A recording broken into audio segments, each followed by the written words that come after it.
గన్నవరంలోని little lights అనాథ ఆశ్రమంలో అగ్ని ప్రమాదం, 6 విద్యార్థులకు స్వల్ప గాయాలు. కృష్ణా జిల్లా గన్నవరం నియోజకవర్గం గన్నవరంలో అర్ధరాత్రి లిటిల్ లైట్స్ అనాథ ఆశ్రమంలో జరిగిన అగ్ని ప్రమాదం. ఈ సందర్భంగా వార్డుమెన్ మాట్లాడుతూ, అర్ధరాత్రి 12 గంటల నుండి 1 గంట సమయంలో డి బ్లాక్ లో జరిగిన అగ్ని ప్రమాదం. డి బ్లాక్ లో సుమారుగా 35 మంది విద్యార్థులు ఉన్నారు. ప్రమాదవశాత్తు షార్ట్ సర్క్యూట్ వల్ల బెడ్ మీద మంటలు పడి బెడ్లో కాలిపోవడం జరిగింది. ఆ సమయంలో మేము సెక్యూరిటీ సిబ్బంది సమయానికి స్పందించి ఏ విద్యార్థికి ప్రాణహాని జరగకుండా చూసుకున్నాం. 6 విద్యార్థులకు మాత్రం మైనర్ గాయాలు జరిగాయి. వారిని 108 లో విజయవాడ ప్రభుత్వ ఆసుపత్రికి తరలించాము. 6 విద్యార్థులకు విజయవాడ ప్రభుత్వాసుపత్రిలో చికిత్స అందిస్తున్నామని తెలిపారు.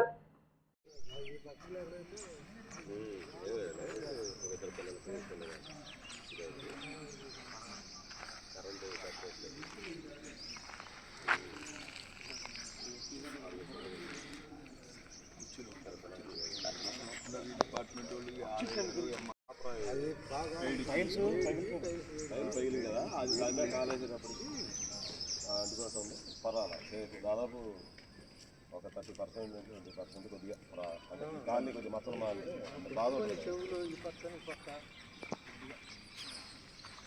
అయితే ప్రజెంట్ వాళ్ళు తెలంగాణ తీసుకొచ్చేస్తే పోయేదిగా మేడం వాళ్ళు అక్కడే ఉన్నారు. అదే రాత్రి వెళ్ళారు వాళ్ళు తీసుకొచ్చామండి హాస్పిటల్ మనం మాట్లాడదు.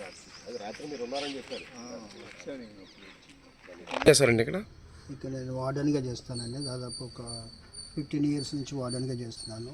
ఏం జరిగిందండి? లాస్ట్ నైట్ 12:15 నుంచి బిట్వీన్ 12:30 లోపు మరి అన్ఎక్స్పెక్టెడ్గా షార్ట్ సర్క్యూట్ అయింది సార్ డి బ్లాక్లో.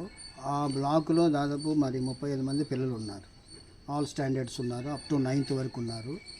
మరి వెంటనే మేము మరి మాకు నైట్ సెక్యూరిటీ కూడా ఇక్కడ కింద ఉంటారు. ఈవెన్ మా సార్ కూడా ఇన్ క్యాంపస్లోనే ఉంటారు. అట్ ది సేమ్ టైం పిల్లలు మరి ఆ తలుపులు బాధటము కొంచెం మాకు అరుపు నిలిపిన ఆ షౌటింగ్కి మా సారు మేము అందరం కలిసి వెంటనే అలర్ట్ అయ్యి పిల్లల్ని బయటికి తీసుకొచ్చాము. ఒక 6 మాత్రం కొంచెం మరి ఆ కాలి కొంచెం లైట్గా, మేజర్ ఏం కాదు, మైనరే. అందరూ కూడా మరి వాళ్ళ పేరెంట్స్ వచ్చారు, మరి లీవ్ మీద వాళ్ళ ఇంటికి తీసుకెళ్లారు. ఎవరికి కూడా 35 మెంబర్స్కి ఏ చైల్డ్ కూడా ఎటువంటి డేంజరస్ అయితే జరగదు. 6 విద్యార్థులకు గాయాలైనాయి. 6 లేవు సార్, 6 గాయాలు. ఒక 2 మాత్రం కొంచెం ఆ బొబ్బలు వచ్చినాయి. ఇంకా మిగతా కొంచెం ఏంటంటే ఆ స్మోక్ లోపల పడి కొంచెం ఆ బ్రీతింగ్ అది కూడా సెట్ అయిపోయింది సార్. పేరెంట్స్ని పిలిపించేసి వాళ్ళ ఇంటికి పంపించడం జరిగింది. ఎటువంటి మరి ప్రమాదకరమైన పరిస్థితి అయితే ఇక్కడ జరగలేదు సార్. అందరూ కూడా సేఫ్ సైడ్లోనే ఉన్నారు. మరి ఎక్కడైతే మరి చూస్తున్నారో పేరెంట్స్ కూడా ఇది గమనించాలని మనస్ఫూర్తిగా కోరుకుంటున్నాను. మనస్ఫూర్తిగా మిమ్మల్ని అందరినీ కూడా ప్రార్థిస్తున్నాను. Thank you so much. రూమ్లో ఎంతమంది ఉంటారు అసలు? ఒక్కొక్క బ్లాక్ వచ్చి మాకు 4 బ్లాక్స్ ఉన్నాయి. ఒక్కొక్క బ్లాక్ వచ్చి 35 మెంబర్స్ ఉంటారు. నైట్ స్టడీ నిమిత్తం మరి 10th క్లాస్ బాయ్స్ని మేము సపరేట్ చేసాము. అప్ టు 9th వరకే ఉన్నారు.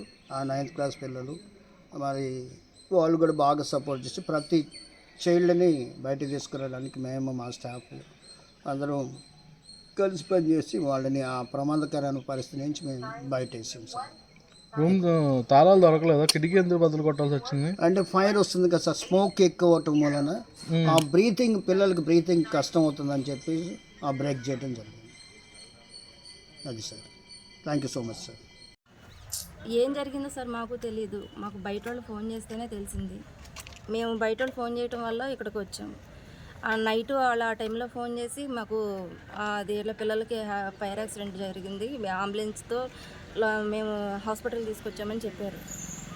ఆ పక్కన వాళ్ళు ఫోన్ చేసి మేము ఇక్కడ చర్చ్ చూడమని చెప్పారు తప్ప వీళ్ళు ఫోన్ చేసి మాకేం చెప్పలేదు. మేము వీళ్ళకి ఫోన్ చేస్తుంటే రెస్పాండ్ అవ్వలేదు.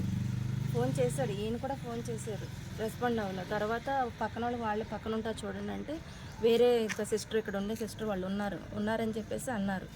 ఏం పర్లేదులేండి పొద్దున్నే రండి అని చెప్పేసి అని అన్నారు. మేము ఇంక మార్నింగే వచ్చామండి. ఇప్పుడు బాబు వాళ్ళు ఇద్దరు ఇక్కడైనా మేడం? ఇద్దరు. ఏ క్లాస్ చదువుతున్నారు? ఈ పెద్ద అబ్బాయి 6th చదువుతున్నాడు, చిన్న అబ్బాయి 3rd క్లాస్ చదువుతున్నాడు సార్. మాది నోజ్బెడ్ సార్.